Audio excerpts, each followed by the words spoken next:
არა ბატონო. ხო? ეს არა, ხარ ბათუმში რო შევარდი ოფისში? ხო, მე. რატო შევარდი მე? აგ რა ხდება რა? ბათუმში რატო შევარდი ოფისში? რა ხდება? ლაპარაკობ სამზე. ბათუმში ოფისში რატო შევარდი? შენ სხვა საქმეა. კაჩაღი ხარ, კრიმინალი ხარ, აბა ვინ ხარ? არ ოფისში.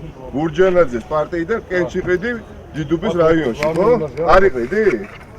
მერე კაცი რომელიც შევარდება რატო ხარ მოსულიყო შეხარ ჩოლური კრიმინალი? შეხარ კრიმინალი ადამიანი რომელიც ვარდება სხვის საკუთრებაში, გამიგე? შეხარ ჩოლური ჩამოყალიბებული კრიმინალი. მაგას სადაპირე ხარ ზონდერი. სადაპირე ხლაყარა. შენ ის არიყავი 9 აპრილს რომ მოგვივარდი და ის რა ქვია მემორიათან. რა 9 აპრილის მემორიათან შენ ის არიყავი? რა არ მოდი შენ არიყავი რომ ლანძღავდი და თათხავდი ხალხს მეც მივიდა 9 აპრილის მემორიათან. და შენ ხარ ის ადამიანი 3 დღის წინ ოფისში შევარდა. ისი ბოტიში უბრალოდ რა გამოვიდა ეს ადამიანი არ ვიცი გუში. პრესტები შეუვარდა ხალხს პრესტუზუსი და არ ვიცი.